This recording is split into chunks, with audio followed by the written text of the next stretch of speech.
창세기 강의 9번째 시간으로 세상으로부터의 자유라는 제목으로 말씀을 보겠습니다. 성경에 나오는 모든 이야기는 하나님이 하나님 백성을 어떻게 구원하시는지를 보여주는 이야기입니다. 이 야고보의 이야기 또한 그 구원의 내용을 모형하고 있습니다.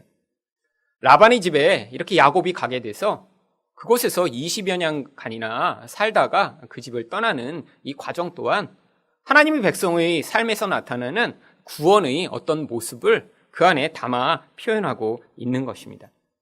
야곱은 라헬이라고 하는 여자를 보고 그 여자로 자기 구원을 삼고자 했습니다. 그런데 그 결과로 라반에게 이렇게 노예와 같은 상태가 되어 14년간이나 봉사를 하고요. 결국 20년 만에 라반의 집을 떠나게 됩니다.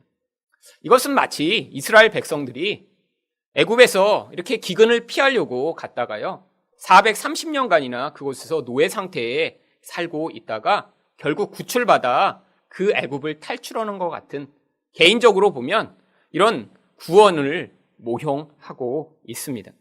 이스라엘 백성이 애굽에서 탈출하는 이 과정은 공동체적인 구원의 모형이라면 야곱은 개인적으로 세상 가운데 어떻게 구원을 얻는지를 보여주는 것입니다. 오늘 이 야곱의 이야기를 통해 성도가 세상에서 어떻게 자유를 얻게 되는지를 살펴보고자 하는데요.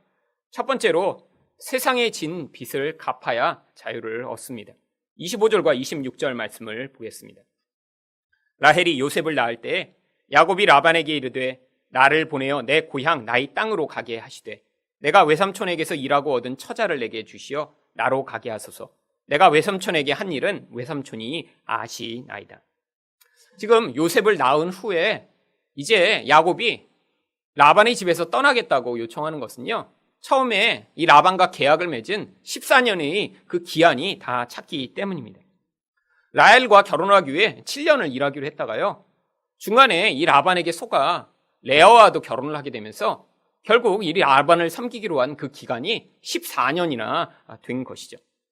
사실 14년 동안 외삼촌을 위해 일하면서 돈 한 푼도 받지 못했다는 건요, 지금 엄청나게 착취를 당하고 또 속임을 당한 것을 이야기한 것이죠. 14년 만에야 이제 진 빚을 다 갚은 것입니다. 지금 볼 때는 참 이 야곱이 너무 어리숙해 보이고요, 너무 바보같이 이렇게 삼촌한테 속았구나라는 생각이 들지만요, 지금 이 시대를 살아가고 있는 청년들도 거의 유사한 모습을 가지고 있습니다. 여러분, 요즘 결혼하는데 돈이 엄청나게 많이 든다고 하더라고요. 작년에 이렇게 결혼한 사람들의 평균 결혼 비용이 2억 4천만 원이 들었다고 합니다. 물론 그 결혼 비용 가운데 대부분 집을 얻는데 들어가는 비용이 많은 것이죠. 그래서 평균적으로 집을 얻는데 1억 7천만 원 정도가 들었대요. 이게 너무 비용이 많으니까 이것 때문에 결혼을 포기하는 사람들도 아주 많습니다. 결국 자신이 이렇게 많은 돈을 가지고 있지 못하기 때문에요, 대부분의 사람들은 부모님의 도움을 얻거나요, 혹은 빚을 내서 결혼을 하고 있죠. 그런데 생각해 보세요. 2억 4천만 원을 사실 결혼의 정년기에 다다른 청년이 가지고 있기 쉽지 않은 돈입니다. 그러니까요, 혼자서 만약에 이 2억 4천만 원을 부담해서 결혼을 한다고 하면요, 이게 연봉이 한 3천만 원 정도 되는 사람이면 거의 8년치 연봉을 다 넣어야 결혼을 할 수 있는 것이죠. 이 야곱은 2명이랑 결혼해서 이렇게 14년치 연봉이 들었지만요, 지금 이렇게 결혼하기 위해서 7, 8년치의 연봉을 집어넣는다면 야곱과 다른 것이 하나도 없는 것입니다. 근데 왜 야곱이 이렇게 결혼하는데 14년이나 되는 그런 긴 기간을 이렇게 봉사하기로 약속한 것일까요? 첫 번째는 이 라반의 탐욕 때문입니다. 성경에 나오는 어떤 사람보다 이 라반은요, 이기적이고 착취하는 사람이고 속이고 부정직한 사람입니다. 라반은 바로 이 세상 사람들을 모형하는 인물이죠. 만약에 이 라반이요, 이렇게 탐욕적인 사람이 아니었으면요, 야곱이 14년이나 봉사할 필요는 없었겠죠. 당시의 일반적인 신부값이 이렇게 1년 정도의 이런 노동력을 제공하는 것이라고 하기 때문에요, 아마 이렇게 두 여인과 결혼을 했어도 일반적으로 그런 신부값을 냈으면 2년만 일하면 됐을 그런 일을 이렇게 탐욕적인 라반을 만나서 14년이나 일하게 된 것입니다. 그런데 꼭 라반 때문인가요? 아닙니다. 사실 그 라반에게 걸려들게 된 더 중요한 원인을 제공한 것은요, 야곱입니다. 야곱은요, 이 라반네 집에 가자마자 라헬을 보고 그 라헬과 이제 사랑에 빠집니다. 그런데 어떻게 사랑에 빠졌죠? 내가 7년을 이 라헬을 얻기 위해 봉사를 해도 되겠다라고 하는 그런 강렬한 열망에 사로잡힌 것이죠. 아니, 평균적으로 1년치 품삯만 내면 되는 그런 상황에서 왜 이렇게 7년이나 자기가 봉사하겠다고 한 것이죠? 다른 사람한테 이 라헬을 빼앗길 수가 없었으니까요. 이 라헬만 얻으면 이제까지 자기가 가지고 있던 모든 내적 갈망, 그런 마음의 불만족을 이 라헬로 말미암아 해결받을 수 있다고 생각을 했으니까요. 결국 이 야곱이요, 라헬을 그냥 내 신부감으로 바라본 게 아니라요, 자기 구원자로 바라본 것입니다. 어떤 구원자요? 자기 영혼의 갈망을 채워줄 구원자예요. 여러분, 이렇게 어떤 대상을, 이런 자기 영적 갈망을 채워줄 구원자로 바라보게 될 때요, 결국 우리는 그 세상에게 속아 넘어가게 됩니다. 여러분, 요즘도 결혼하는데 왜 이렇게 돈이 많이 드는 것이죠?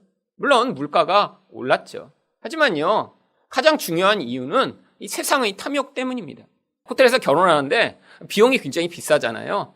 그래서 저는 이제 밥값이 호텔이니까 비싼가 보다 그랬더니요, 호텔에서 결혼하려면 꽃값을 내야 된대요. 근데 꽃을 장식하는데 보통 호텔 좋은 데는 1억 원, 1억 5천만 원 정도가 든답니다. 여러분, 그날 하루 1시간 정도 쓸 꽃인데 그 꽃을 위해서 1억 원어치 꽃을 장식한다는 거예요. 여러분, 정말 꽃값이 1억 원일까요? 아니죠. 그 한 몫을, 기회를 잡아서 결혼하는 그 신랑 신부에게 돈을 뜯어내고자 하는 그런 상수를 가진 사람들이 그 기회를 이용해 먹는 것이죠. 여러분, 집을 마련하는데 왜 이렇게 돈이 많이 드는 거죠? 여러분, 집 많이 가진 사람은 3,000채나 가지고 있다면서요.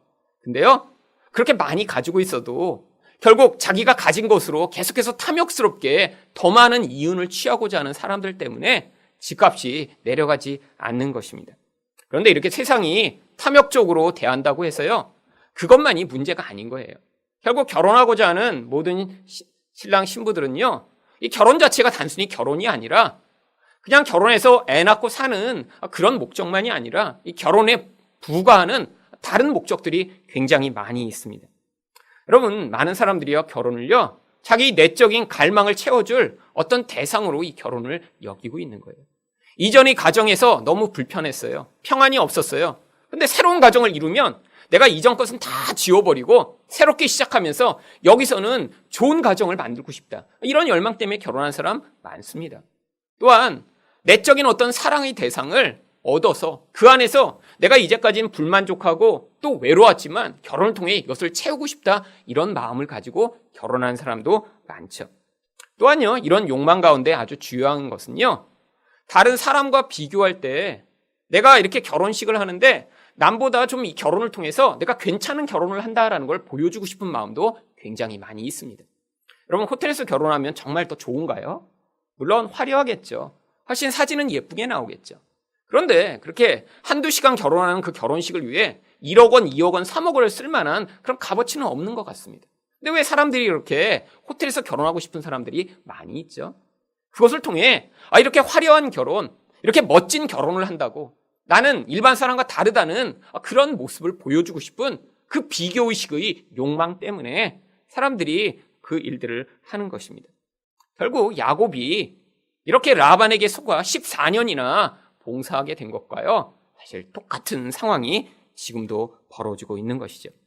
여러분, 그런데 이렇게 야곱이 라헬과 결혼했더니 정말 그때부터 행복이 찾아왔나요?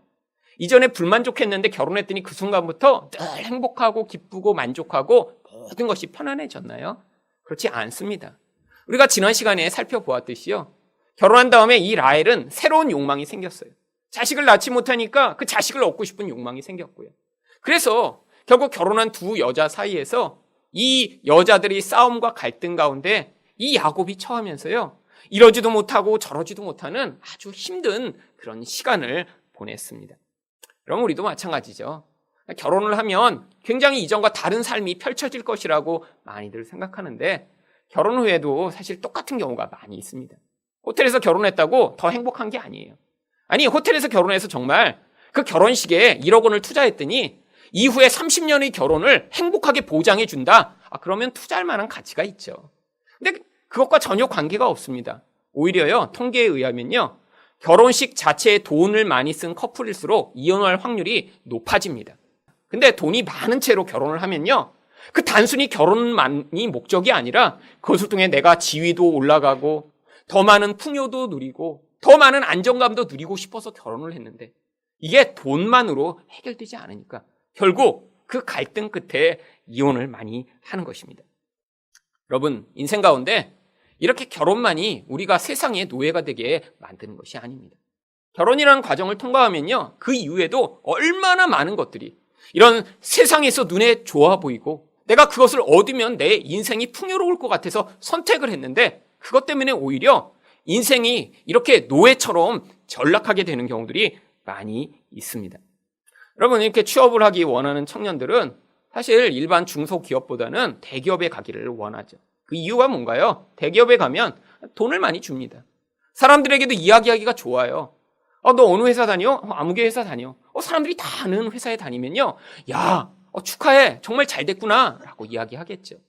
여러분, 그래서 대기업에 다니면요, 정말 그때부터 모든 것이 정말 만족하고 기쁜가요? 아니에요. 대가를 요구합니다. 여러분, 돈을 많이 주는 회사일수록요, 그 젊음을 거기에 투자하기를 원하고요, 밤 늦게까지 일하기를 원하고요, 그래서 가정이 파괴되던 말던 관계를 없다고 생각하는 것이 이런 세상의 영향력이에요. 그래서 내가 거기서 요구하는 그런 것을 얻기 위해 내가 이런 돈을 많이 주는 그런 회사에 나는 가는 걸 원해라고 해서 그걸 선택했으면요, 결국 다른 것을 잃어버리게 되는 것입니다. 이게 바로 세상에 빚을 지게 되는 과정이에요. 내가 원하는 걸 얻기 위해 세상의 무엇인가를 내가 덥석 붙들었는데 그것 때문에 거기에 묶이게 되는 것이죠. 여러분, 만약에요, 그렇게 내가 원하는 것을 세상의 힘을 빌어 쉽게 얻을 수 없는 그런 능력이 부족한 사람이라면 어떻게 될까요? 아니, 능력이 많아서 이렇게 내가 원하는 그런 직장에도 가고 원하는 그런 배우자를 만나 결혼할 수 있는 사람이 아니라 이렇게 원하는데 자꾸 능력이 부족하니까요, 조금씩 모자란 걸 선택해요. 그러면요, 내적으로 계속 불만족하겠죠. 그래서 자기가 어떤 자리에 서거나 어떤 사람에게 영향을 미칠 수 있으면요, 다른 사람을 조종해서라도 내가 원하는 것을 얻어내고자 몸부림치는 인생이 되는 것입니다. 이렇게 자기 안에 어떤 욕망이 있어서요, 세상에 어떤 것들을 얻으려고 능력이 안 되는데 자꾸 쫓아가다 보면요, 결국 계속 불만족하게 되죠. 힘들죠? 다른 사람까지도 이렇게 고통스럽게 만드는 것입니다. 여러분, 이 세상에 진 빚을 갚기 위해서는 어떻게 해야 되나요? 결국 그 세상이 우리에게 요구하고 이것이 좋다라고 하는 그것 대신에 하나님이 정말 중요하고 하나님이 우리에게 가치 있다라고 하는 것을 선택하는 그런 욕망의 대상을 바꾸는 일이 필요한 것입니다. 여러분, 세상의 것을 계속 원하는 그 근원 마음은요, 우리 영혼의 근원 안에 있는 불만족입니다. 눈에 보는 것으로, 세상에 있는 부여로, 어떤 지위로 절대로 채워줄 수 없는 영역이에요.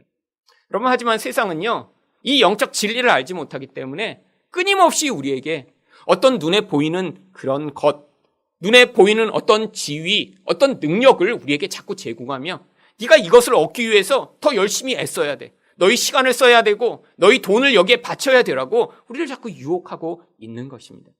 그래서 시편 1편 1절은 뭐라고 이야기하나요?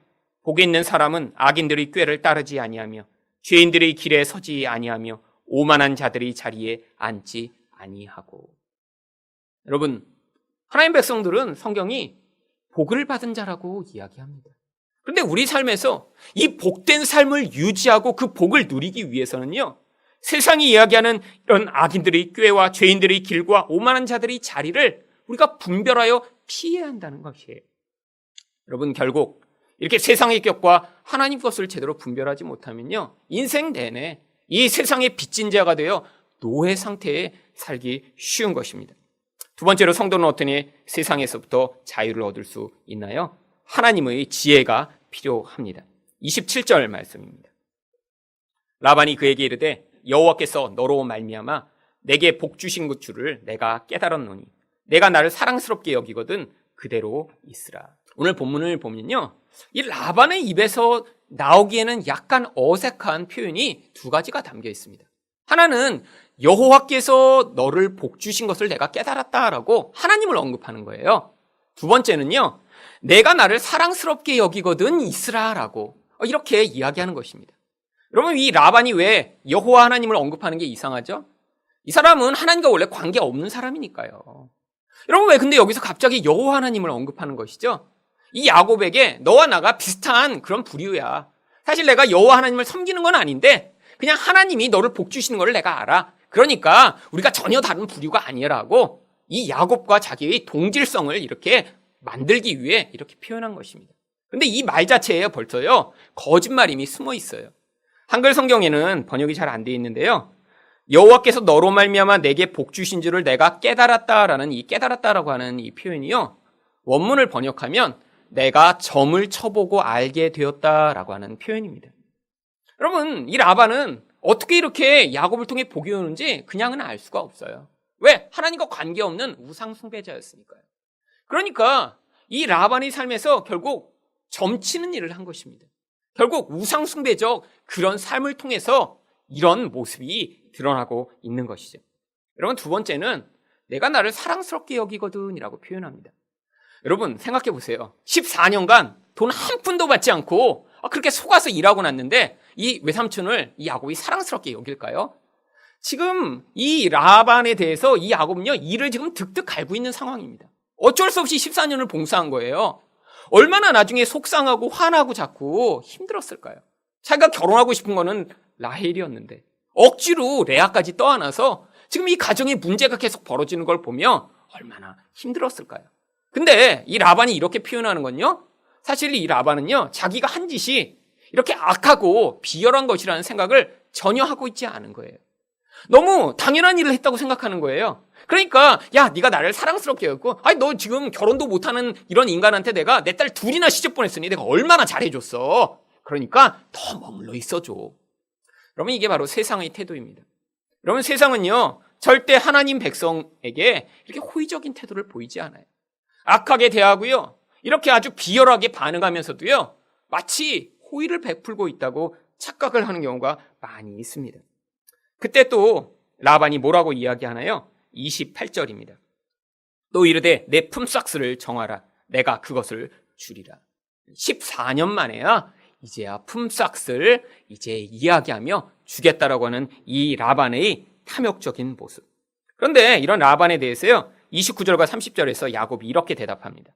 야곱이 그에게 이르되 내가 어떻게 외삼촌을 섬겼는지, 어떻게 외삼촌의 가축을 쳤는지 외삼촌이 아시나이다.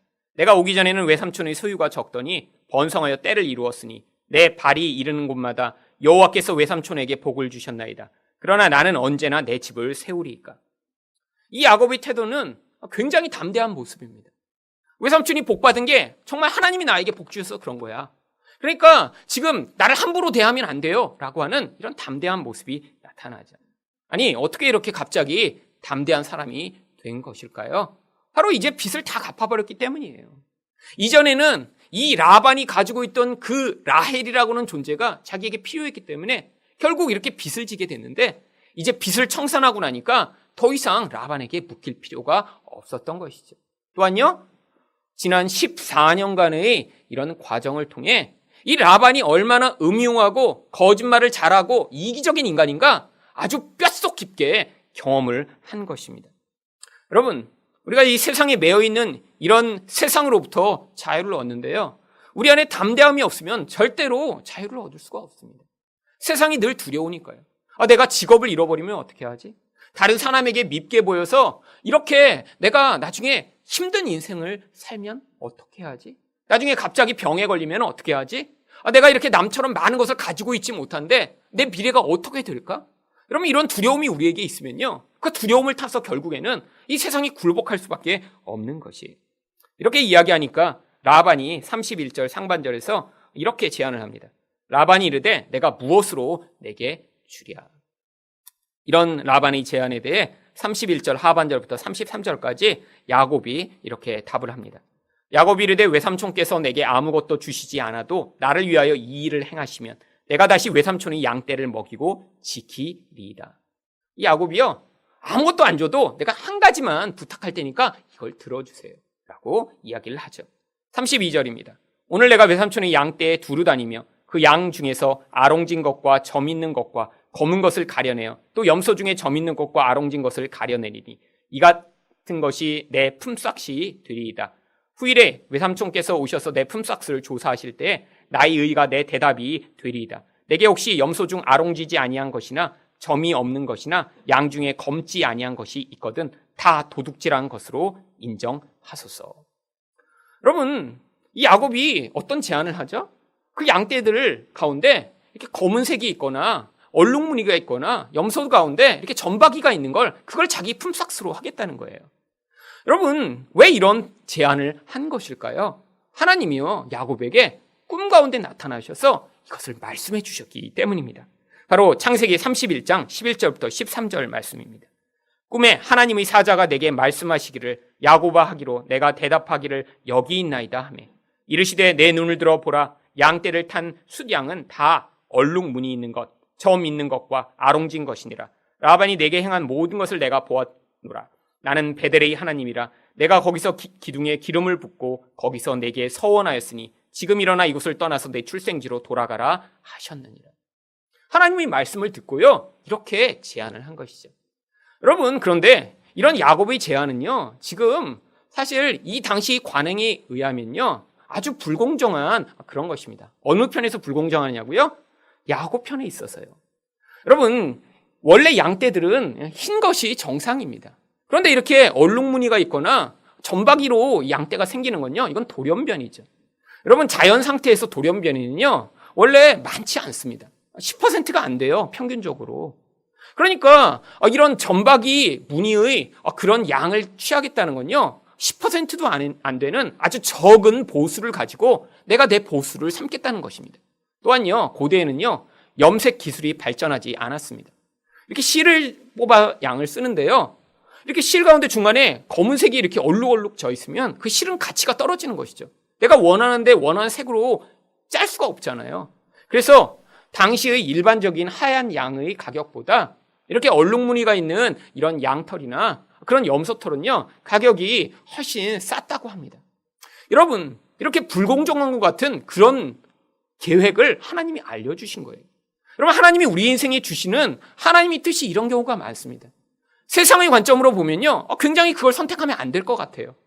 훨씬 더 세상의 방법으로 보면요, 더 좋은 것을 얻도록 해야죠. 당시에 이렇게 양치기가 대신 주인의 양을 치면요, 많이 받으면 20%까지도 품삯을 요구할 수 있었대요. 그런데 지금 이런 계약을 하는 건요, 10%도 안 되는 양 가운데 그 가운데도 아주 평균보다 가격이 떨어지는 그런 양들만 내가 갖겠다고 하는 아주 불공정한 것 같고 손해보는 것 같은 그런 선택을 하도록 하나님이 지금 인도하신 거예요. 그런데 왜 야곱이 이런 선택을 하기로 했죠? 야곱은 지금 약자니까요. 이 강력하고 무자비한 라반 앞에서 자기가 어떻게 자기 원함을 더 발휘했다가는요, 절대로 라반이 협상을 하지 않을 것을 몸소 철저하게 배웠으니까요. 그래서 하나님이 이렇게 가르쳐 주신 것을 선택할 수밖에 없는 상황이었던 것입니다. 여러분, 세상에서 어떤 사람이 하나님의 뜻을 따라 살아가죠? 여러분, 이 세상의 강력한 힘을 경험해 본 사람만이 하나님의 뜻을 따라 세상을 살아가게 됩니다. 여러분, 세상이 만만한 것 같아요. 내가 가진 능력으로 적절하게 잘 할 수가 있어요. 그러면 하나님의 지혜를 구하지 않습니다. 왜? 내 지혜와 내 경험으로 잘 되는 것 같으니까요. 그런데 어떤 사람이 하나님께 의지하고 기도하고 그 말씀이 이야기한 대로 따라가죠? 해보니까 내 힘으로 안 되는 거예요. 세상이 나보다 훨씬 더 탐욕적이에요. 훨씬 더 꾀가 많습니다. 내가 열심히 해봤는데 이 세상의 지혜를 넘어설 수가 없어요.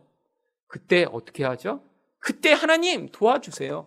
하나님 말씀해 주세요. 내 힘과 내 능력으로 도대체 이 상황을 뚫고 나갈 수가 없습니다라고 하는 그런 고백을 하게 되는 것입니다.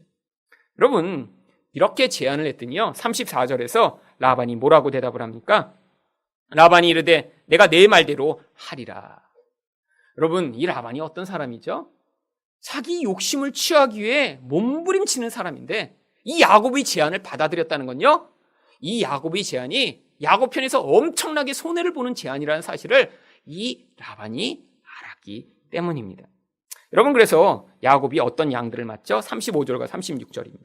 그날에 그가 숫 염소 중 얼룩무늬 있는 것과 점 있는 것을 가리고 암 염소 중 흰 바탕에 아롱진 것과 점 있는 것을 가리고 양 중의 검은 것을 가려 자기 아들들의 손에 맡기고 자기와 야곱의 사이를 사흘길이 뜨게 하였고 야곱은 라반의 남은 양떼를 치니라. 이제 야곱은요, 라반의 흰 양떼만 따로 맡은 거예요. 그러면 이렇게 흰 양떼와 염소들 가운데 이렇게 다시 얼룩지고 이렇게 점박이가 있는 것이 태어나는 확률이 굉장히 낮으니까 이제 서로 떨어뜨려 놔서 이렇게 훔치지 않고 이 야곱이 거기서 아주 소수의 양만을 얻을 수 있는 이런 상황을 지금 만들어 놓은 것입니다. 여러분, 우리 인생 가운데도 이런 선택을 해야 될 때가 있습니다. 세상의 법은 어떤 거죠? 우리가 더 많이 움켜쥐는 것, 내 이익을 취하기 위해 남을 짓밟는 것, 내 욕망을 위해서 다른 사람을 무시하는 것, 이게 세상의 법입니다. 내가 잘나고 내가 더 부유하게 되고 내가 더 풍요하게 되기 위해서는요, 남이 가진 것을 뺏어야 되잖아요. 여러분, 근데 하나님의 법은 무엇이죠? 하나님 법은요, 나누어 흘려보내는 거예요. 나만 갖는 게 아니라요, 모두 풍요하게 만드는 것입니다. 여러분, 그래서요, 신약시대에 성령이 임하고 나서 가장 먼저 벌어진 일이요, 이렇게 자기가 가지고 있는 것을 나누어 주는 그런 역사가 성령의 역사로 말미암아 나타난 것입니다. 사도행전 4장 32절부터 35절 말씀을 보겠습니다. 믿는 무리가 한 마음과 한 뜻이 되어 모든 물건을 서로 통용하고 자기 재물을 조금이라도 자기 것이라 하는 이가 하나도 없더라. 사도들이 큰 권능으로 주 예수의 부활을 증언하니 우리가 큰 은혜를 받아 그 중에 가난한 사람이 없으니 이는 밭과 집 있는 자는 팔아 그 판 것의 값을 가져다가 사도들이 발 앞에 두매 그들이 각 사람이 필요를 따라 나누어 줌이라. 사실 이런 일이 지금도 벌어지면요, 이 성령 받 벌벌 떠는 분들이 분명히 계실 거예요. 어떤 분들이 성령 받기를 제일 힘들어할까요? 통장에 돈이 많은 분들. 어떤 분들은 성령 받기를 가장 원할까요? 통장에 돈이 하나도 없는 분들. 결국 그런데 왜 이런 일을 하나님이 그때 행하신 것이죠? 성령이 임하시면 인간이 가장 불가능한 일이 무엇이죠? 자기 것을 나누어 남에게 주는 것을 인간은 할 수 없다는 거예요. 근데 새 사람의 영이 우리 안에 임하시면요, 이 일을 하게 만드신다는 것입니다. 이게 바로 기적이에요. 여러분, 병든 자가 낫는 것보다요, 우리가 우리 욕망의 근원으로 삼고 있는 이런 물질을 포기하게 만드는 이 강력한 힘, 이게 훨씬 더 강력한 힘입니다.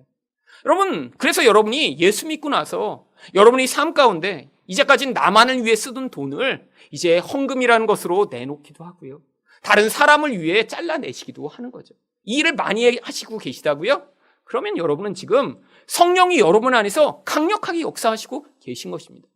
아니, 교회 나는 열심히 지난 30년간 다녔는데 하시더라도요, 여러분 가운데 여전히 나의 것은 내 거야 라고 주장하고 아무런 이런 일을 하고 있지 않으시면요, 여러분 지금 성령의 역사가 미약하게 나타나도록 자기 욕심으로 살아가고 있는 모습이죠.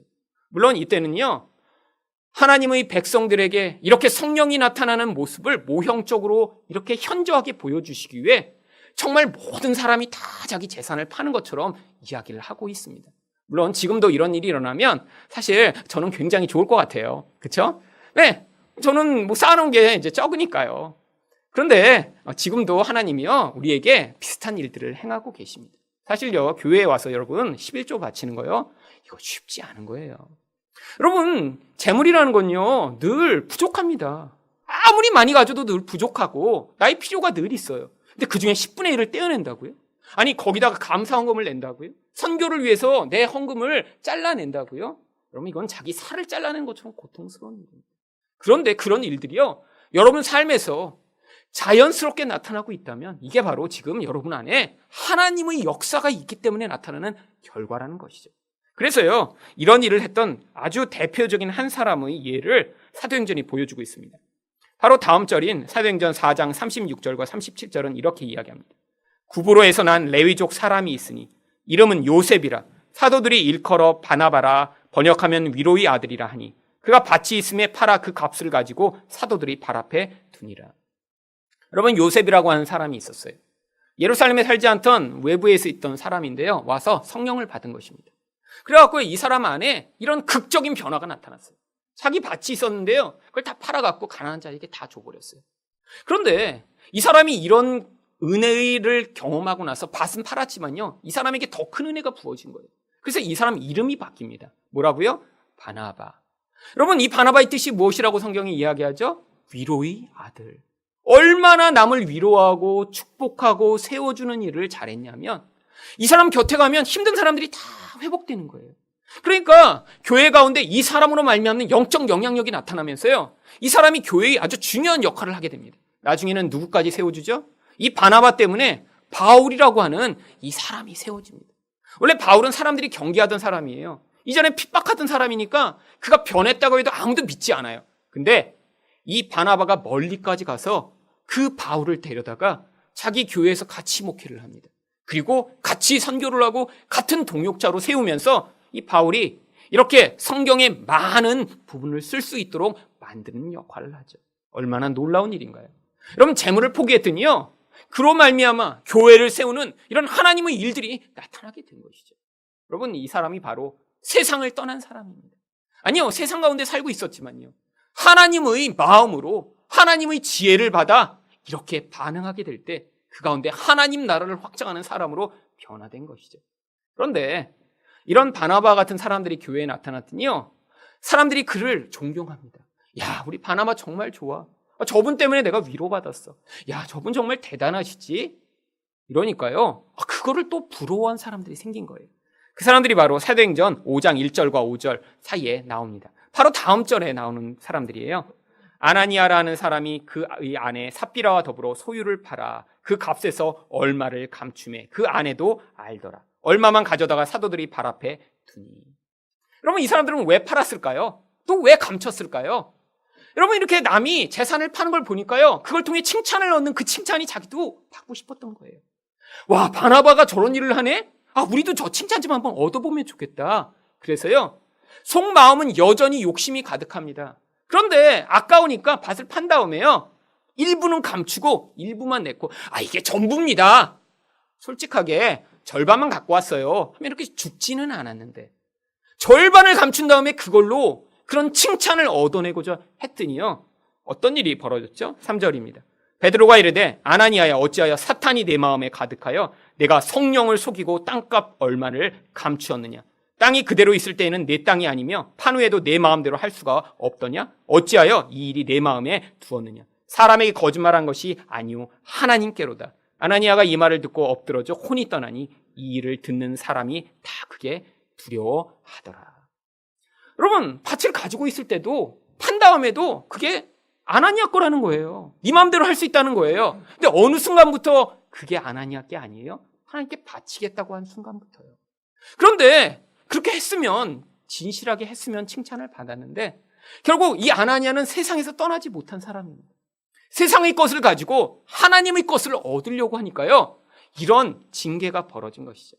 물론 이 말씀을 보고 어떤 목사님들은 지금도 이렇게 교회에 다 안 바치면 이렇게 죽을 수 있다, 이렇게 위협하는 목사님들이 과거에 있었습니다. 그런 걸 종교 사기라고 부르니까요, 여러분 걱정하시지 않아도 돼요. 여러분, 이 아나니아는요, 삽비라는요, 이 초대교회가 세워지는데, 이렇게 교회가 성령으로 말미암아 순수하게 세워져야 하는 교회에 이렇게 처음부터 이단적이고 욕망적인 잘못된 것이 들어올까 봐 하나님이 처음에 막아주신 거예요.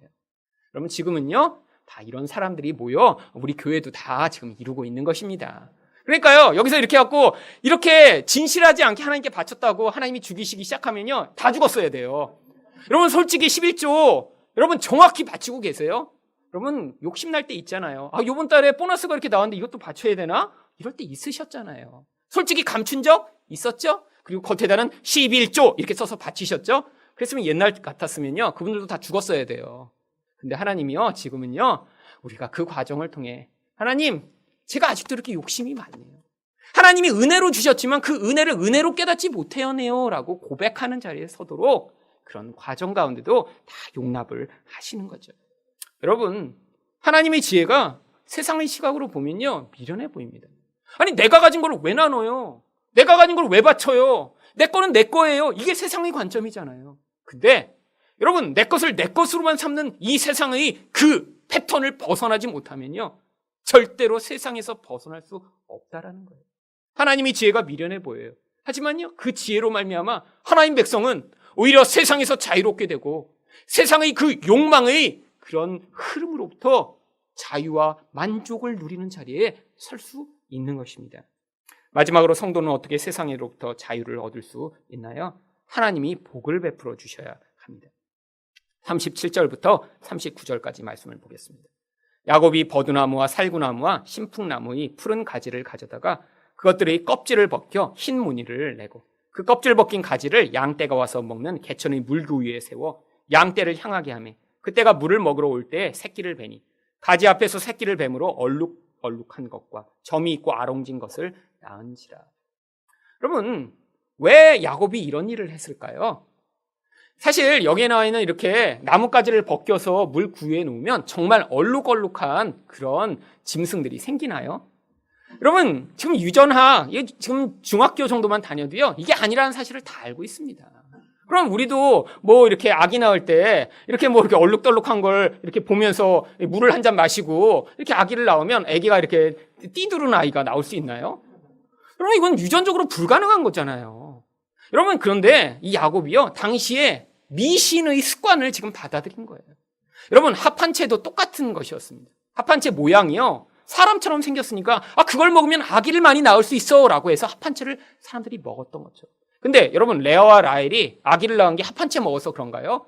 아니라는 거잖아요. 여러분, 야곱에게 하나님이 축복을 주셨습니다. 네가 이렇게 검은 것, 아롱진 걸 가지고 부자가 될 거야 라고 약속을 주셨어요. 그런데 야곱이 올 때 너무 불안했던 거예요.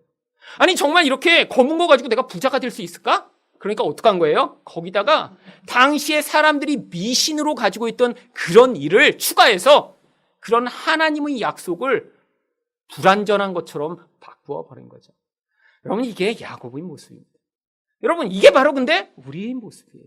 하나님이 약속을 주셨어요. 근데 불안한 거예요. 내 인생을 책임져 주시겠다고 하나님이 약속하셔서요, 계속 걱정이 되는 거예요. 그러니까 어떡합니까? 계속 인간적인 방법으로 나의 이런 상황을 바꿀 일들을 하는 이 모습. 그런데요, 하나님의 약속을 온전히 믿지 못하니까요, 거기서 또 다른 문제가 발생합니다. 40절부터 42절까지 말씀입니다. 야곱이 새끼 양을 구분하고 그 얼룩무늬와 검은 빛 있는 것을 라반의 양과 서로 마주보게 하며 자기 양을 따로 두어 라반의 양과 섞이지 않게 하며 튼튼한 양이 새끼 뵐 때에는 야곱이 개천에다가 양떼의 눈앞에 그 가지를 두어 양이 그 가지 곁에서 새끼를 베게 하고 약한 양이면 그 가지를 두지 아니하니 그렇게 함으로 약한 것은 라반의 것이 되고 튼튼한 것은 야곱의 것이 된지라. 여러분, 남이한테 나쁜 거를 다 몰아서 주고 자기한테는 좋은 걸 갖고자 하는 이건 원래 누구가 하던 방법이죠? 라반이 살아가던 방법이에요.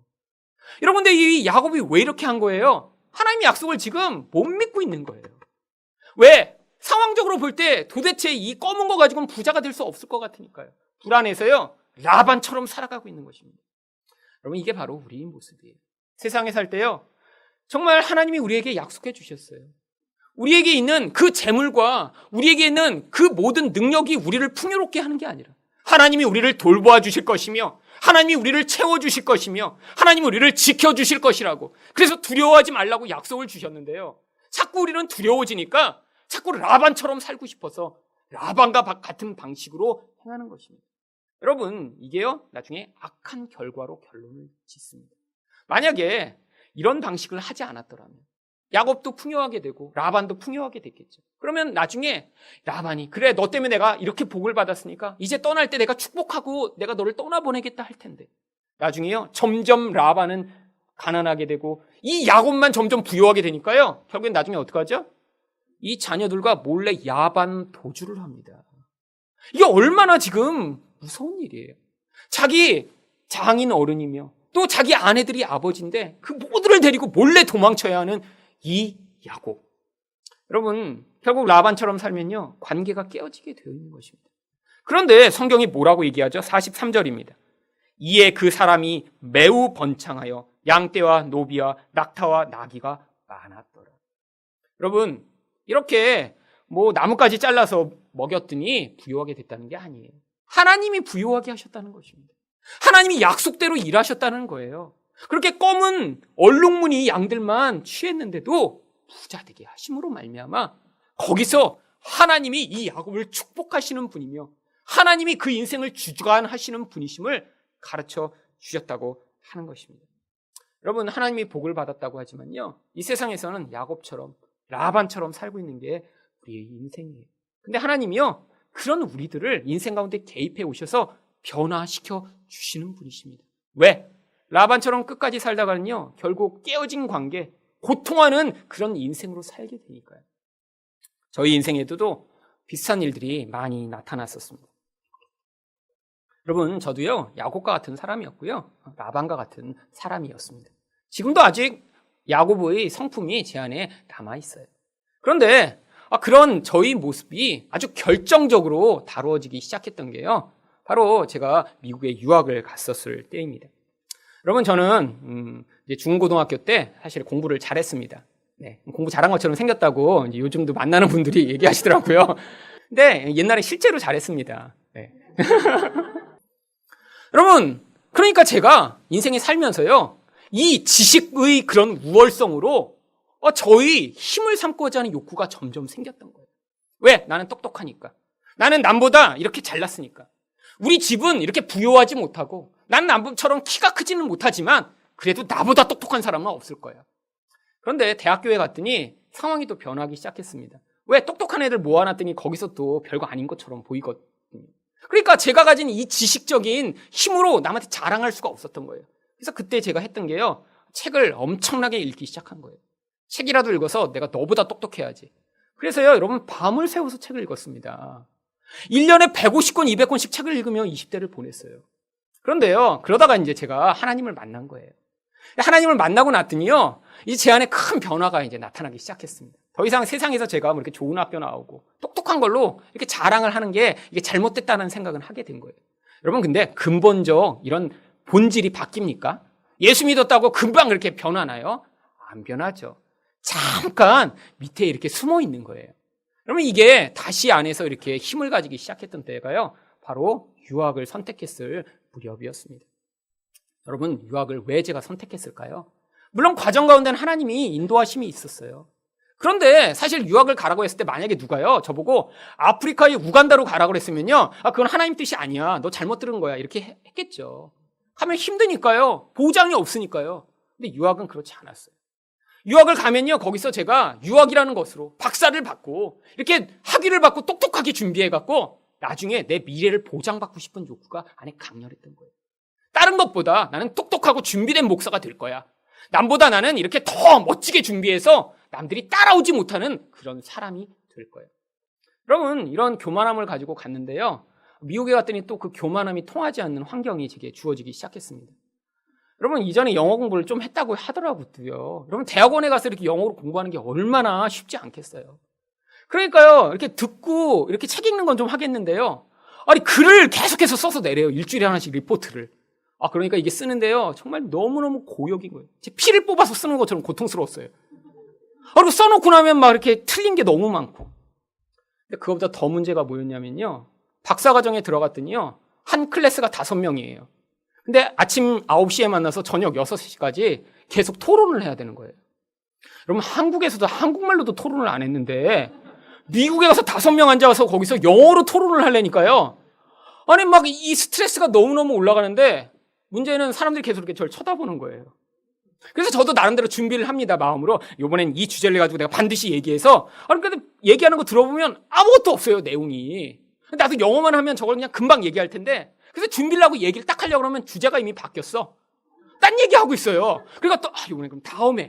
그래서 그거 지금 얘기하는 거 내가 마음에 준비를 해갖고 다음엔, this 이렇게 하려고 딱 준비하고 있는데, 딴 얘기를 이미 시작했어요.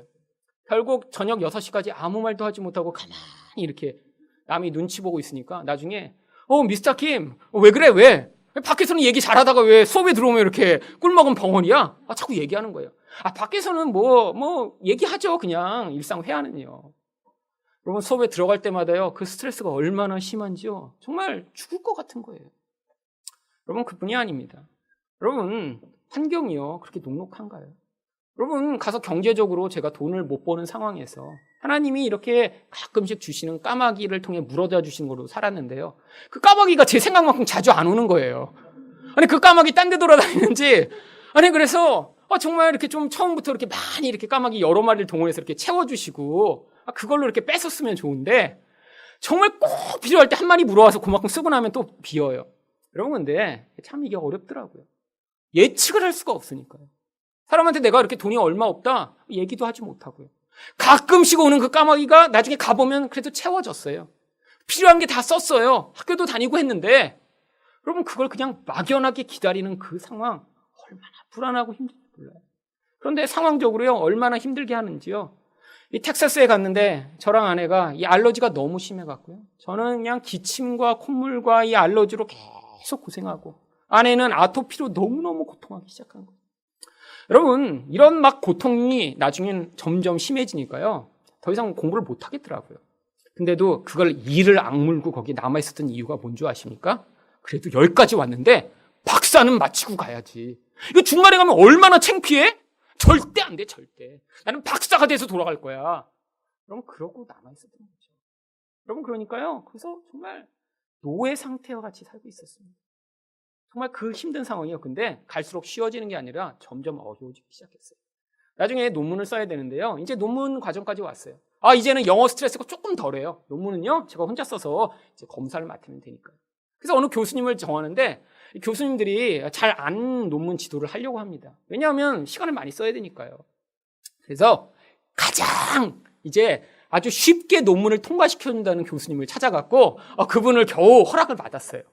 이분이 쉽게 통과시켜주는 이유가 뭐죠? 별로 신경을 안 쓰는 거예요.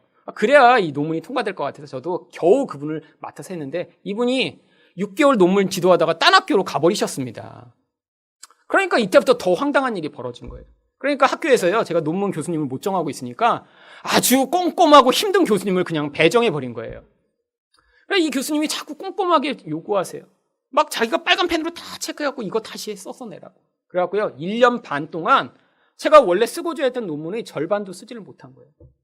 이 상태로 가면요, 졸업이 불가능해요. 졸업을, 논문을 3년 내에 써야 뭐 졸업을 하고 어떻게 될 텐데, 지금 2년 반 동안 겨우 절반 쓴 거예요. 그러면 나머지 2년 반이 더 걸려야 나머지 쓰고 어떻게 될 텐데, 그때까지 어떻게 있어요. 그래갖고 제가 거기서 완전히 다 무너졌습니다. 하나님, 제가 이렇게 교만하게 살았던 것, 이 유학을 통해 하나님 제가 박사 받고 가서 딴 사람들은 나보다 못하다, 나는 이렇게 탁월한 사람이야, 나는 힘 있는 사람이야 라고 하고자 했던 이 모든 것, 하나님 이게 죄악이군요. 세상이 이렇게 나한테 이게 좋은 거라고 얘기하니까 저도 덥석 묻들고 그거를 나의 힘으로 삼고자 했군요. 여러분 매일처럼 회개하기 시작했습니다. 하나님 이게 아무것도 아닌데, 이게 아무것도 아닌데도 제가 이렇게 내 내면 안에서 이렇게 붙들고 있었던 이 마음을 용서해달라고. 여러분 제가 이렇게 절망의 상황에서 기도했더니요, 지난 2년 반 동안 썼던 그 논문의 절반을 한 달 동안 끝내버렸습니다. 그래서 결국 3년 그 논문 기간을 정확히 마치면서 졸업을 할 수 있게 되었어요. 여러분 이런 지적인 부분에서만 그런 것이 아닙니다. 경제적으로도요, 물론 하나님이 계속 공급해 오셨어요. 그런데 이제 마지막에 졸업을 해야 되는데 졸업 비용을 내야 졸업을 한대요. 근데 그때까지 이렇게 가끔씩 오던 까마귀가 갑자기 몇 개월 동안 멈추기 시작했어요. 그러고 아무 까마귀도 안 오는 거예요. 그러니까 제가 엄청나게 불안해지기 시작했습니다. 그리고 어떻게든 아껴갖고 여길 떠나야 되니까 돈을 아껴서 떠나려고 하는데 자꾸 중간에 하나님이 다른 데 돈을 쓰게 하시는 일들이 있었어요. 그러고 나니까 돈이 다 없어졌어요. 그리고 너무너무 불안해하는 상황에서 마지막 돈을 내는 주간에 이제 미국에서도 제가 이제 목사님들한테 성경을 많이 가르쳤거든요. 이분들이 제가 졸업하니까 그때 그분들이 돈을 모아 주시기 시작했어요. 저한테 성경을 배우고 한국에 가신 분, 또 미국에서 다른 데 사역지로 가신 분들이 제가 졸업한다는 걸 듣고요, 그때 많은 액수들은 아니지만 이렇게 돈을 보내시기 시작했어요. 이 까마귀가, 작은 까마귀라도 여럿이 오니까 많이 채워지더라고요. 그래갖고요, 졸업 비용이 그때 1,100 불이었는데 그거 내고요, 이사 비용 2,100 불도 다 해결하고요, 그리고 하나도 부족하지 않게 한국에 돌아올 수가 있었습니다. 여러분 이 과정을 지나고 나서 제가 뭘 배웠죠? 여러분 학위 따온 거요? 이게 아무 소용이 없게 된 거예요. 여러분 저는 사실 한국에 돌아와서도 은근히 그런 생각을 했습니다. 그래도 이렇게 고생해서 박사를 땄으니까 이게 그래도 무슨 어떤 결과가 있겠지. 그랬더니요, 개척을 해버린 거예요. 여러분 개척하는데 뭐 제가 박사니까 여러분 오셨나요? 상관없잖아요. 여러분 개척은 이 학위와 아무 관계가 없습니다. 어디 청빙 받을 때 박사 이렇게 해갖고 내는 거죠.